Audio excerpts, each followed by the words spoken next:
Hey there, beautiful souls. Welcome back for today's message. And today I've got one, you guys know the drill, always coming from my personal experience and everything going on in my life. And always my purpose for sharing pretty much my heart and soul with you guys in each and every one of these messages, and using myself as a bit of a guinea pig in all things personal development is always in the hope to serve my mission of really being able to be of value to you guys. I really do believe that our power and our pathway to empowerment is always awakening to a new level of awareness within ourselves, shifting our perspectives, seeing our blind spots, breaking free of them, feeling a sense of personal progress, aligning with what matters most. And that's why I share these messages with each and every one of you guys, in the hope that something that I share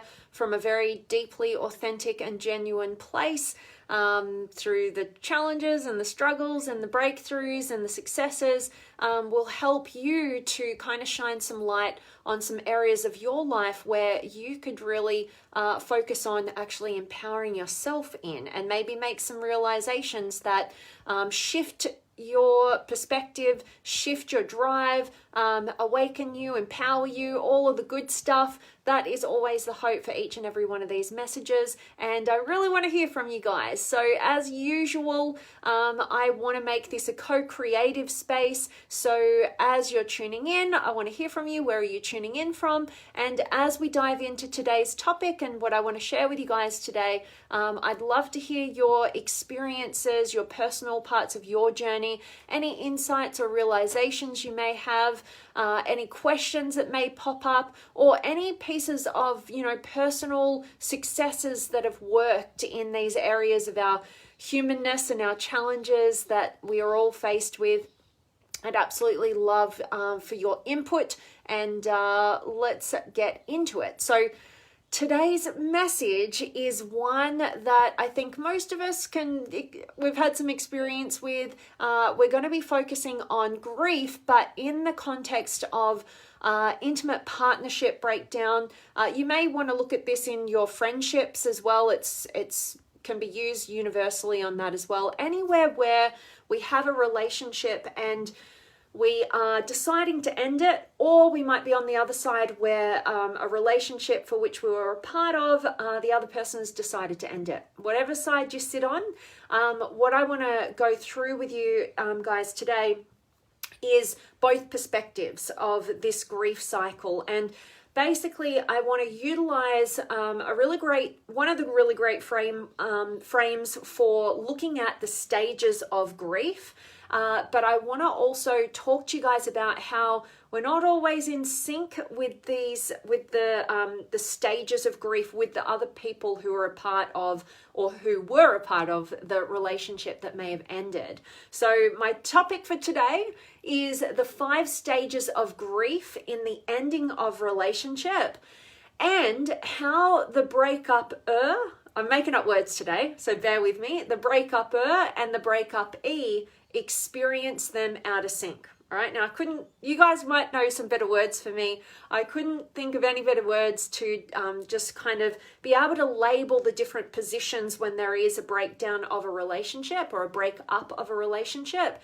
So I'm just deeming them the breakup-er, right? The person who is deciding to make the breakup happen, and the breakup-ee is the one who's not at choice point in that decision, and they're being broken up with. All right, so I guess we can get that. And a quick shout out to Daryl and Sanford and Bill and Dennis.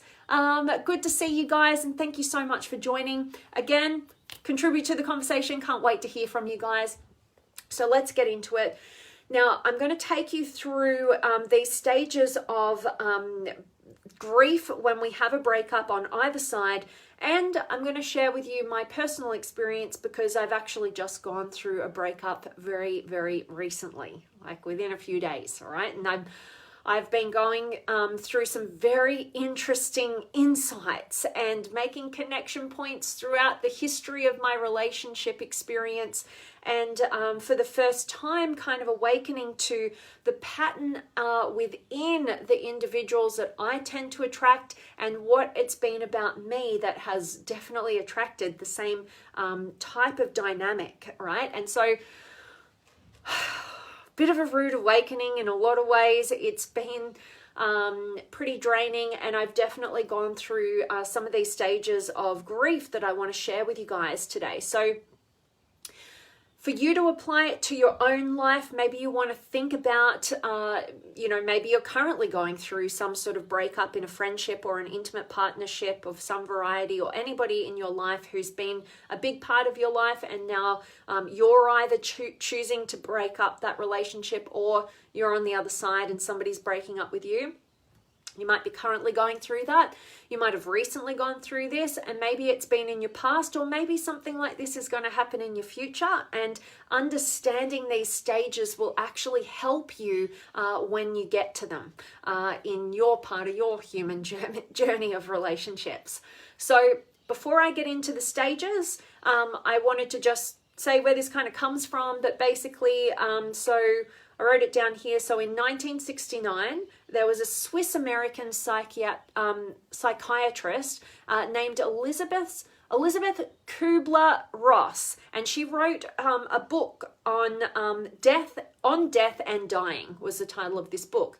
And basically, she outlines 5 stages of grief. And basically, the observations came from looking at terminally ill individuals. But, this system or these stages have really stood the test of time since then, where they can be applied to so many different contexts where there is a loss involved. And so what I want to do is take this framework, introduce you to it if you haven't heard of it before, and apply it to the area of breakdown of a relationship, and also just kind of my little take on how this dynamic doesn't always have to happen in this particular order, and oftentimes we're not in sync if we're playing a different role in the breakup, all right, being the breakup-er or the breakup-ee, all right. So the first stage, and let's get into it, is denial and shock, all right? So basically this is more of a coping mechanism. So I want you to think about the relationship that you've got in mind. Were you the person who instigated the breakup, or were you on the receiving end of the breakup, all right? Because it's going to look a little different. But basically, this first stage, and again, we don't have to go through in this order. It's very unique to the individual, but let's just hypothesize that this is the way in which it's gone through, and I can actually apply this to my own experience. So I definitely want to share with you that experience as we go through to help illustrate the points a bit more, so that hopefully you can apply them more to your own personal experience. But basically, in this first stage of denial, and usually it's shock for the person receiving the information about, hey, I don't want to be in this relationship anymore.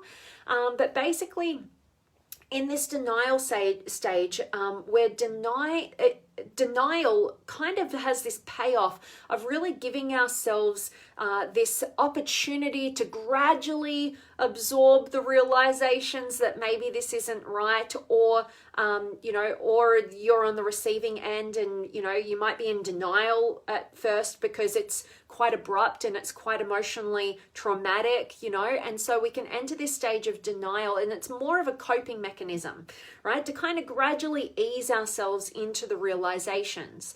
And basically, it's often a defensive mechanism, and it can often help you numb the intensity of the situation. All right, so how does this play out?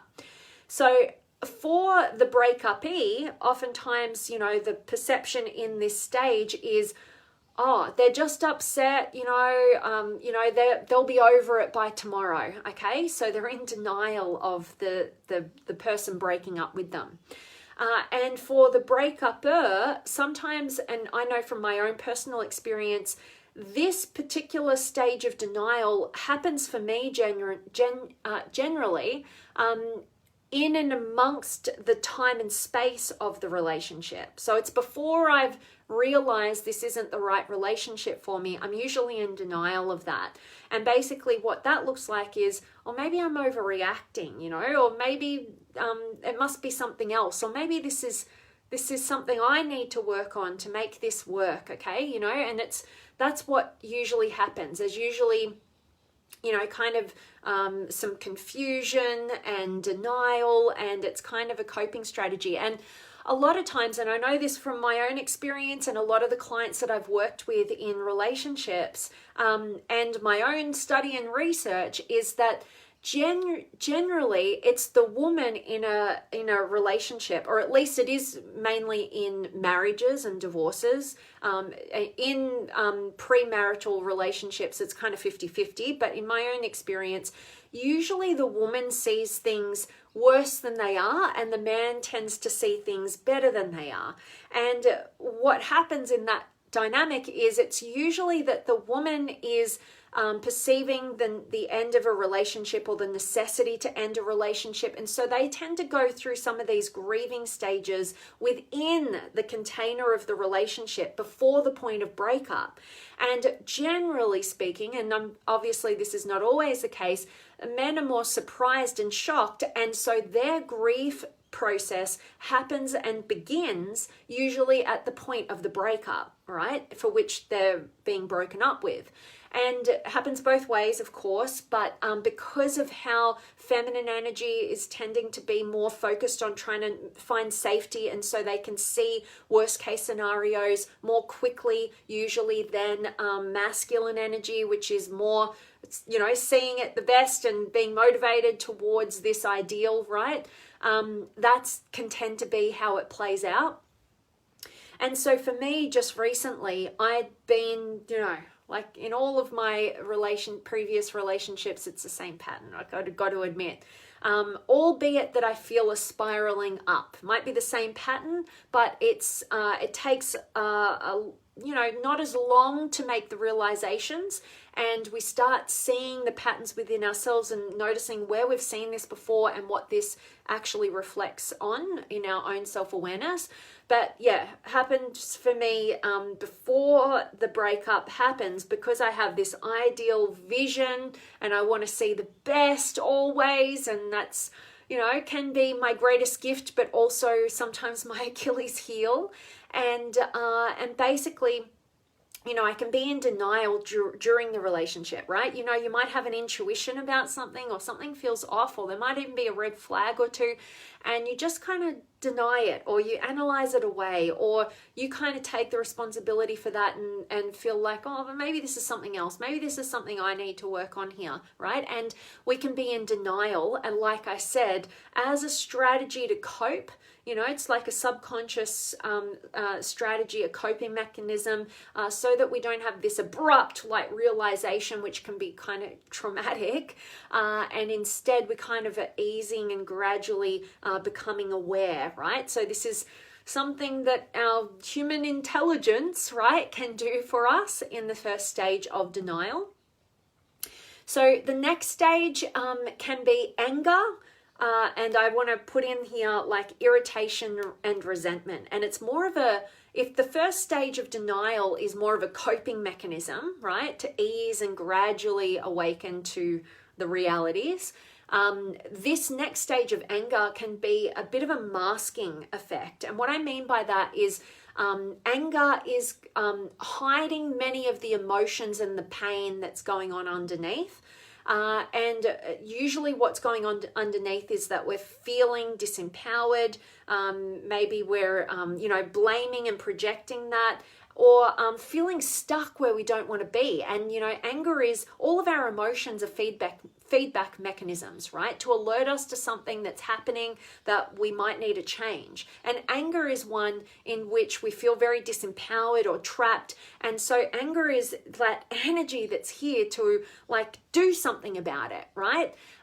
But what happens, and of course I'm going to talk about, remember the breakup-er might be experiencing this before they even instigate the relationship breakdown, whereas the breakup-ee, the person being broken up with, will probably wake up to this once they've exited denial, right? And so the breakup-ee, the person being broken up with, might be like, oh my God, I hate them. Like they're going to regret ever breaking up with me, right? And on the flip side of that, the breakup-er, who tends to, experience this during the course of the relationship before they instigate the breakup, might be thinking like, why the hell am I with this person? Like they're so annoying, or, I'm like irritated by them, right? And I know, applying my own experience just recently, that's what was kind of coming up for me. I felt like I was feeling more of an agitation than an attraction to this person, because as my veil of denial of my own intuitions was kind of slipping, basically I was starting to get annoyed, right? My rose-colored glasses were slipping off a bit, and I was seeing how things weren't adding up, but I was feeling disempowered because I was still in states of confusion from the denial. And that's what kind of happens. It's never a really clear transition. There's always muddiness in our emotions, and trying to find balance between our mind and our heart and our soul and our direction, right? And I see this as, like part of that stage, right, that is necessary to kind of create the distance so that we can have, a bigger perspective. We can take in more terrain, all right? So both sides having this experience as well. I can see some comments. I'm really excited about reading what you guys are up to in those comments and reflecting on that as well. So let's get through it, and then I'll get into those with you guys. But stage 3, so again, they don't have to happen in this order, but just so you're aware, it might be happening in different ways. But the next stage is in bargaining, and I want to say in justifying, right? And this can end up being manipulating in favor of an ideal outcome. Okay, so this is where if you're being broken up with, you're probably feeling, well, actually, in both scenarios, I will say, you're feeling kind of vulnerable, like it's a transition, right? You're feeling kind of helpless, and in those moments of the intensity of the emotions, oftentimes you're going to look to kind of regain control and want to feel like you can have an effect on the outcome of the event. All right, so this is where you start, entertaining, well, what ifs, or if only this could happen, then, maybe we could be together, right? And it helps us, this stage of bargaining and justifying and kind of manipulating to that ideal or getting back on track with that.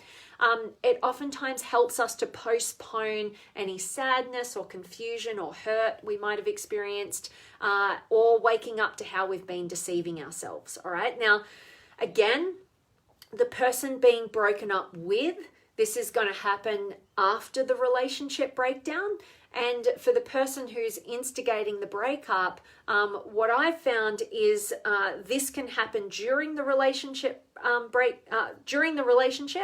or very close to when the breakup occurs. All right. And so here's how it played out for me. I actually ended this relationship back nearly 2 months ago, all right? And initially. And I was really clear about it. I finally got past, the denial and the self-deception, and I started trusting my own intuitions, which relieved the anger or any, resentments. And I got to the point of, okay, this is what needs to happen, and I need to make this happen, basically. And I felt very empowered by it. I felt like I knew it was the right thing to do. I felt the way that we went about it was really conscious and all the best it could be, basically. And then because it went so well, right, and it was so loving, and there was so much understanding and clarity and real conversation and genuineness, that part of me went into bargaining and justifying, right? And it felt like, and I actually went back into the stage of denial and started convincing myself that, wow, like I think that's just what we needed. We needed to, end that dynamic as it was so that we could refresh and restart in a healthier way, all right? And And that's where I went into the bargaining, but okay, yeah. And of course, my partner at the time was wanting the same. He didn't want the relationship to end, all right? And so, and it did for a short period of time feel like that was really true, that the relationship was, that's what it needed, and we're entering a new foundation for the relationship. And that went on, and then basically, so you might see, I've got these little sayings here for you, but basically the person being broken up with might get into this, well, if only I had spent more time with them, maybe they would have stayed, or if only this would have happened, maybe this would have happened, right? Or maybe it could happen if I just do this, right? And the person who is breaking down the relationship or making the breakup happen might be saying something like, maybe they'll change now and maybe it'll be better, right? Maybe we can get back on track with that ideal relationship vision. As I explained, that was basically what my journey was, right? Okay, now, so after that, after we're, basically going through, that bargaining and justifying, basically what happens after that is this stage of depression and even overwhelming sadness, all right? And basically, so in those early stages of loss, right, you may be running from the emotions, right? Those earlier stages are all kind of running from the emotions, trying to stay ahead of them, but you can't outrun your emotional experience indefinitely. All right. And that's why, like, the more we try and outrun and negate and ignore our emotions, basically they stack up and stack up and stack up to the point where we can enter into a stage of depression, which is like kind of a numbness. Like, you're so overwhelmed with the emotions that haven't been dealt with that you can enter this stage of depression. Now, for the breakup-ee, the person being broken up with, they might get into this stage and just go like, well, what's the point, right? Like, I'm not good enough. I'm never going to be good enough. I tried my best and, this is where I end up, and be in this complete stage of depression where there is no pathway out, right? It's just an overwhelm and numbness and a lack of clarity over a better future for yourself, which is basically depression, right? Very foggy and heavy and overwhelming and confusing. And for the person who is instigating the breakup, for what happened for me was basically, what was I thinking? And how can I ever trust myself again? That's what was coming up for me, right? Because when I exited all the denial and whatever, and then I found myself bargaining and justifying getting back into the relationship, again, with a veil of denial, perceiving that it was going to be different because it was going to change, right?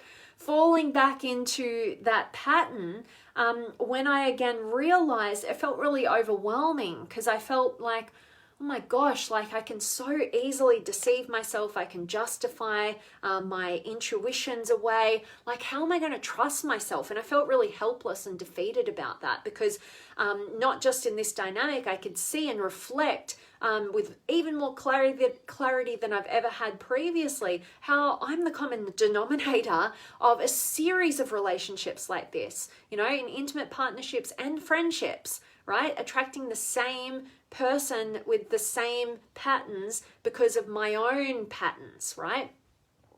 And so I did enter that kind of like helpless kind of stage, right? And then hopefully we'll make it to that fifth stage of the grief process, which is basically acceptance, awareness, newfound hope, right? We get a clarity of understanding and growth towards a more aligned future for ourselves, all right? So, acceptance is not necessarily that you're happy and you're really uplifted at this stage of grief, but it doesn't mean that you've moved past it necessarily fully, but it does mean that you've accepted it and you've come to understand what it means for your life now, all right? So for the person being broken up with, they will experience this, and maybe it might be in the way of feeling like, ultimately I can see that this this has been a healthier choice for me. All right, like coming to some understanding and some clarity and letting go and accepting, all right, to be able to move on with their lives. And for the person instigating the breakup, you know, for me, it came out more as like, you know, I am aware of my patterns, like with higher clarity, and I trust that I won't keep repeating these, and that I have greater awareness, all right? And I'm going to utilize this experience to help me in my future, right? With my choices in relationship, with my clarity over what I'm really aligned with and what I'm not, you know, all these sorts of things. Having a growth mindset of it allows for that acceptance, that deeper awareness, and that hope for a better future, so that you can, you know, move through those stages. All right. And I will say that it's very healthy to understand the grieving process, because I don't know about you guys, but one of my great patterns has been getting over things super quick. Like as soon as I've gotten to that point, like it usually takes me a long time to get to the point of decision for, particularly in the ending of any relationship.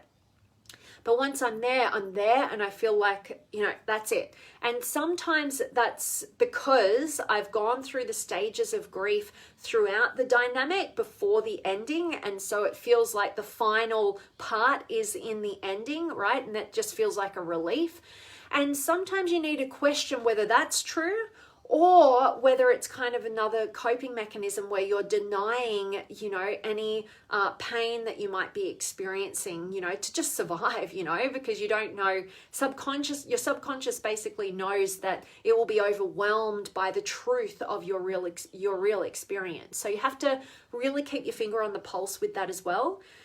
And, you know, we have to learn through experience. So you're not going to get this perfectly the first time, maybe not even the second or the third or the fourth time, who knows, right? In any of these breakdowns of relationships, from friendships to intimate partnerships or family relationships, whatever they are. So I hope that what I'm sharing with this is of value to you guys. You can find yourself in it, and you can apply, you know, these stages of grief to any loss that you may be occurring. It may be occurring in your life, but I just wanted to talk into particularly around relationship dynamics today, purely because that's exactly the growth that I'm working through and the awareness that I'm working on, along with some really interesting other stuff that I can't wait to bring more of to you guys very soon. So stay tuned for that, because I know it's going to serve so many of you, because I've spoken to so many of you, and there's so much correlation in terms of this toxic dynamic that can occur in our intimate partnerships in particular, and it can be really confusing, and we don't know whether the best choice is to stay or to leave, and we want to make sure that, you know, our particularly our intimate relationships will determine, you know, the quality of our lives, right? And so it's not something that we should just randomly decide to be in a relationship or exit a relationship. It's something that takes a lot of deeper reflection and awareness, and there ain't no better tool than your own development of your own intuition about what's right and what's wrong. And usually that takes a lot of experiences to really develop and to really lean into and have faith with and trust. All right. Enough from me. I want to check in with you guys and see who's been able to join me. And also, if you have any comments or questions, now's the time to definitely drop me those comments so that we can have a conversation here. I love it. So Daryl and Sanford and Bill, much love to you. And Dennis from Chicago, always good to see you, my friend. And Daryl's here from the Great White North. I love it. And Jerry, it has to end and move on. Thanks, Vanessa, for your shares. You're so welcome, my friend. And yeah, you know, if it's not working for you, it's not working for them. All right. And so this is one of the biggest lessons I've had in relationship breakdowns is a lot of my initial relationships, like the first relationships I was ever in, I knew it wasn't right and I knew it had to end, but like I didn't want to hurt the other person, and you know, I felt guilty and all these things. And you know, all what I have learned the hard way is that once you know the truth, you better speak it and you better take actions that align you with it, because all you do to otherwise is you prolong pain and you actually make things a hell of a lot worse. And when you think about it, you're not being selfless, you're actually being highly selfish when you know you don't want to be in a relationship and you don't do anything about it and you drag that on. Because purely the reason why you're really doing that, if we get down to the nitty-gritties and you want to wake up from this pattern, is you're trying to manipulate how other people perceive you. It's more about you than it is about them. Because think about it this way: if you are in a relationship and your partner realizes they don't want to be with you, right? They're not interested in you, they're not attracted to you, they don't want a future with you, do you want them to pretend and pity you? Or do you want them to tell you as soon as freaking possible so that you can get on with your own life and your own healing and find the people that are aligned with you, right? So that's really important. So yeah, absolutely, Jerry. Sometimes it just has to end and you got to move on. I love it. And Sam, okay, if you don't recognize my name, I followed you for years. My name is Samuel. Incognito for personal reasons. That's working for me, hiding. Well, I'm still following you. Oh, very good to see you. I wondered where Samuel had got to. So now I've got the connection. I love it. Good to have you here. And he says, I'm hiding due to a relationship problem. How apt. Perfectly apt. Okay, that's a bit of a red flag for you, I think, maybe, but you let me know. You guys know I'm always here to support you. You know, sometimes all we need to break free of confusion and pain and struggle is somebody to share something with who is unbiased, you know, and has no agenda about like what you need to do with your life, but wants the best for you. And sometimes just a shift in perspective with sharing that your current challenges with a neutral third party can be really, really beneficial. So I do open myself up for you guys. If you want to reach out to me, you want to get on a short call, I love doing these breakout sessions with you guys so that I can hopefully give you an empowering perspective that you might currently be blind to, because as one of our favorite mentors says, Les Brown, you can't see the picture when you're in the frame. All right, so Sam, if you are interested in that, definitely reach out, and anybody else listening. All right. Love it, because we don't want you hiding, all right? And, okay, Jerry, doesn't have to be a relationship to let go and regain your inner peace. Absolutely. Yeah, good point. You know, sometimes it's what are we holding on to in our lives, right?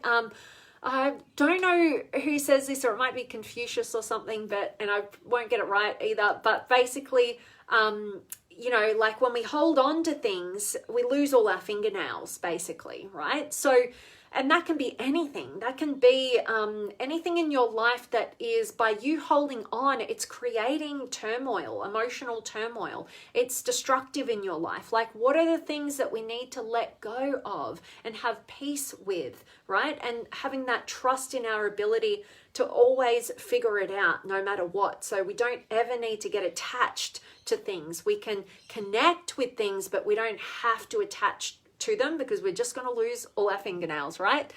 I love it. And Daryl, thank you so much for your kind words, my friend. You are so appreciated. And Sam, gut instinct, yes, trust your intuitions. Oh my gosh. Actually, I haven't let you guys know, but I have been, some of you who've been following my messages for a while know that I've been doing these really deep dives in building my own relationship with myself, which is actually how I was able to get the clarity that I needed and the connection within myself to let go of attachment to having to be in intimate partnership so that I can create some health and break old patterns. But basically what I've been doing is connecting between my fear-driven self and my higher self, right? Or my, you know, the self that you see right here, and more of that soul connection within myself, right? And I've actually been working on going back through these journals that have been so tremendously valuable for my own relationship with myself and empowering me, that I've actually gone through each of them, and I'm converting them into kind of like a soul reunion journal for you guys so that you can recreate this experience for yourself. So it's a pretty big job, all right, because I've done a lot of these soul reunions, and to get them kind of in a format for you guys is one of the things I'm working on at the moment.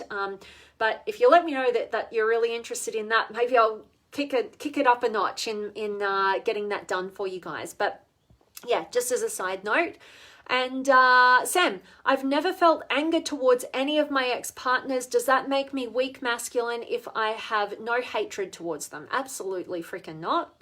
But what I will say, Sam, is that sometimes, so anger, our experience of anger can be directed externally, or it can be directed internally, all right? So you might have the experience of anger towards yourself, right? So I know for myself, I've felt like irritated and a bit annoyed at my partner, right? But I've also, the anger has been like, well, why didn't I realize this, right? And you can beat yourself up as well. So the anger could be directed back. So definitely not weak masculine to not be angry and outbursty at your partner, right?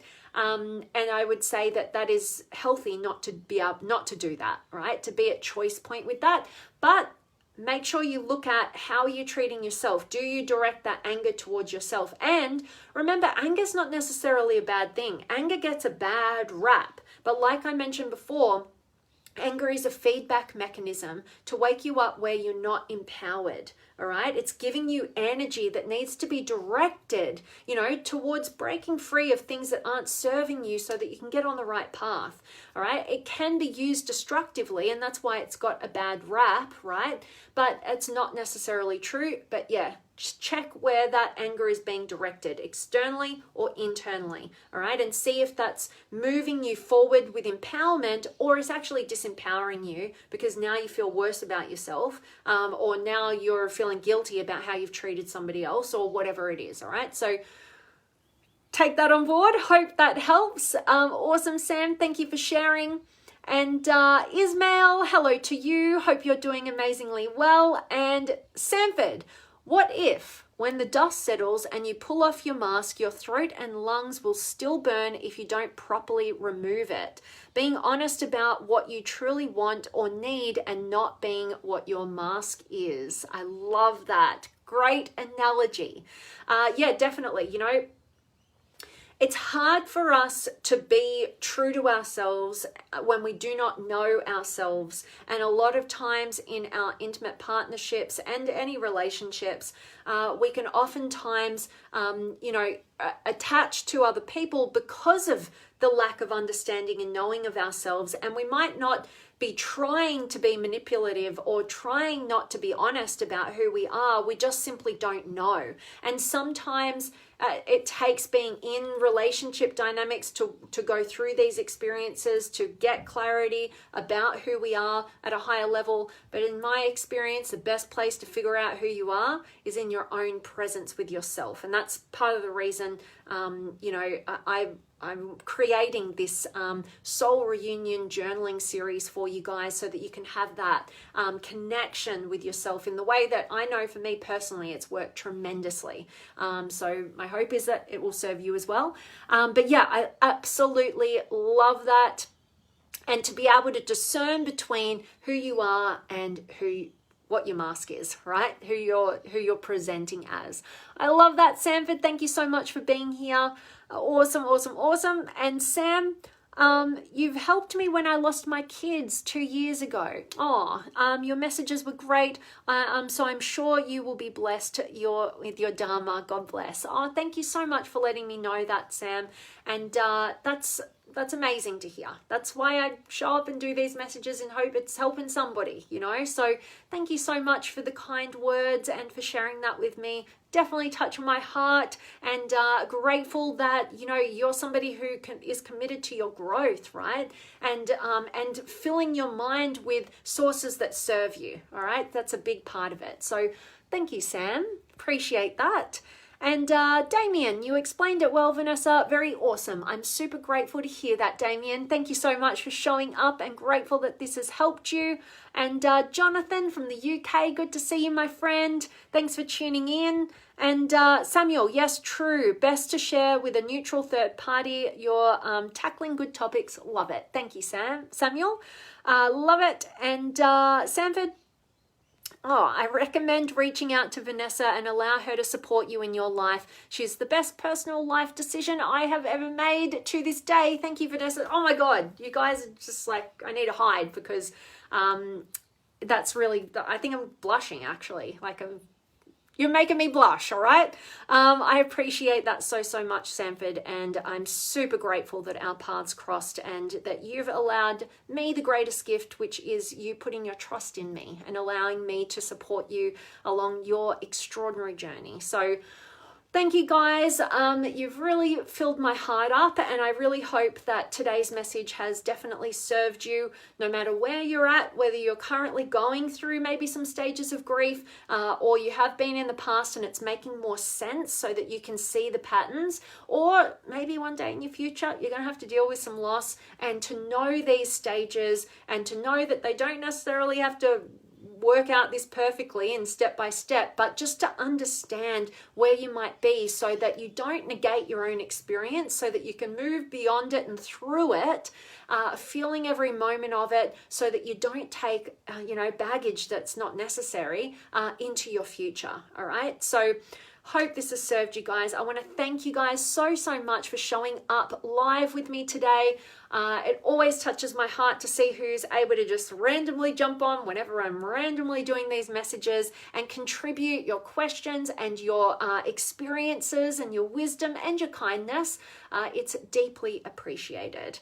All right, and for those of you who are interested in being in part of a really amazing group and team, we're actually meeting again tomorrow. We meet up every month or every 2 weeks, depending on what suits you best. But if you are somebody who wants to be surrounded by exceptional human beings who are really, going the hard yards towards their limitless potential, and they're kind and they're genuine and they want the best for you. I mean, the world needs more of this movement towards human goodness, right? If you want to have some support in a group like that, I would invite you to join us in the Limitless Potential monthly masterclass community, where we get on these Zoom calls and I get to connect with you guys personally in these groups. So next one's happening tomorrow. That's why I mention it.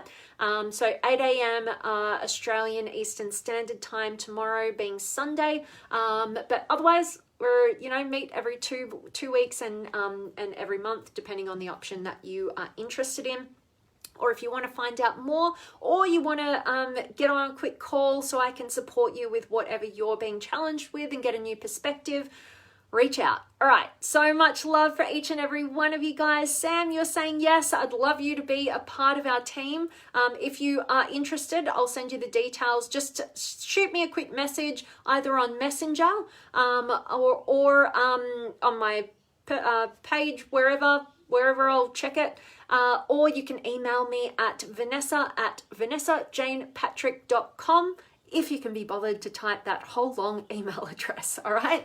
So much love for each and every one of you guys, and I cannot wait to see you soon. All right. Much love.